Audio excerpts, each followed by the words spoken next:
The infamous Rubik's Cube, the toy you at one point probably tried to solve when you were younger, and just as you were somewhat getting it, you gave up.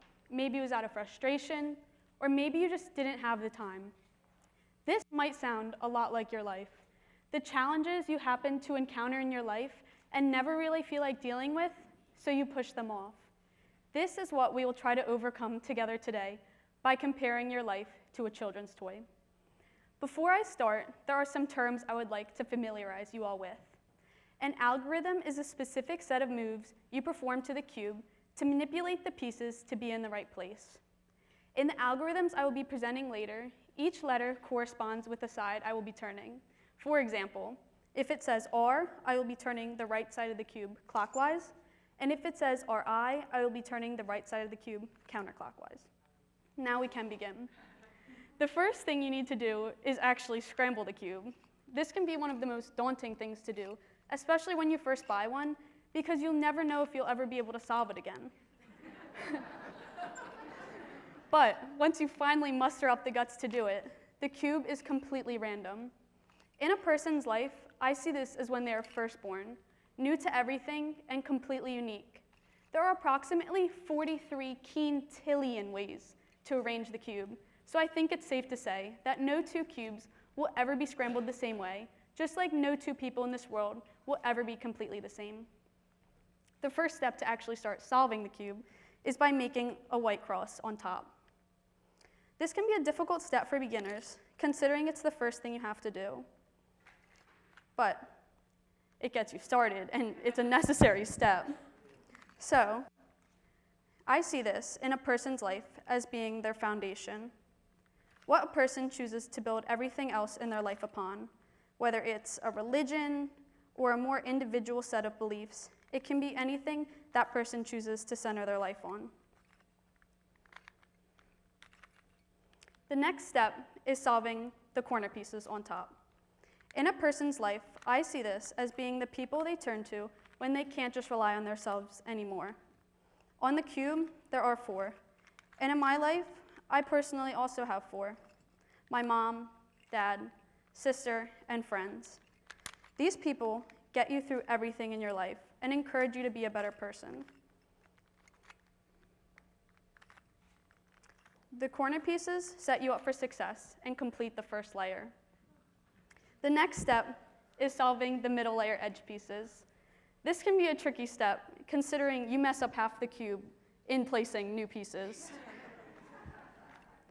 I see this in a person's life as when a problem arises, they try to fix it, but ultimately end up creating another problem, and are stuck trying to fix that as well.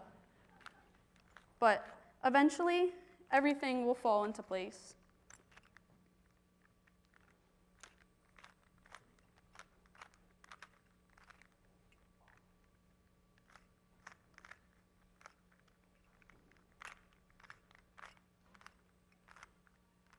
Now the middle layer is solved. This last thing you need to do is solve the third side. Now usually what would happen is there would be a yellow dot in the middle, a yellow L that will be placed in the left-hand corner, or a yellow horizontal line. Now in this case, just like life, things can get messed up or even get advanced. So I already have the cross and the whole yellow side solved, but I see the cross as being the tedious task you have to do in your life, whether it's job work, homework if you're still in school, or anything that you see as completely unnecessary, but you need to do it to be successful. Because usually, that doesn't work, the algorithm doesn't work the first time. Then you would have to solve for the whole top side to be yellow. I see this as when, in your life, you have to work with what you got and roll with the punches. You never know what's going to come up in your life, and you always have to work around challenges. The last step of solving the cube is placing the yellow edge pieces. Now usually there will be 3 back here, and you place that in the back, and then you have 3 different colors around here. Then you decide whether the cubes need to turn clockwise or counterclockwise, and pick the algorithm. So on this one, it needs to turn clockwise.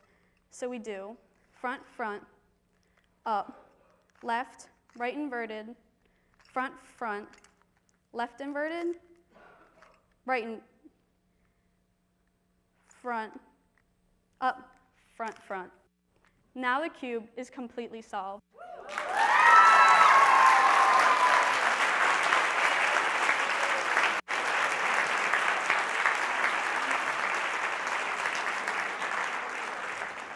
All your efforts are completely seen with the finished product. It took hard work and determination to get here, but it was a success. Now that we are finished with the cube, I would like to leave you with 3 lessons we can learn from it. 1, always try to have a strong foundation of friends, family, and ideas. It makes conquering future endeavors so much easier. 2, sometimes solving a problem may create other problems and seem like you are moving backwards, but you'll get to moving forward eventually with hard work and determination. And 3, push forward in the face of adversity. Challenge makes you stronger, while giving up gets you nothing. Thank you.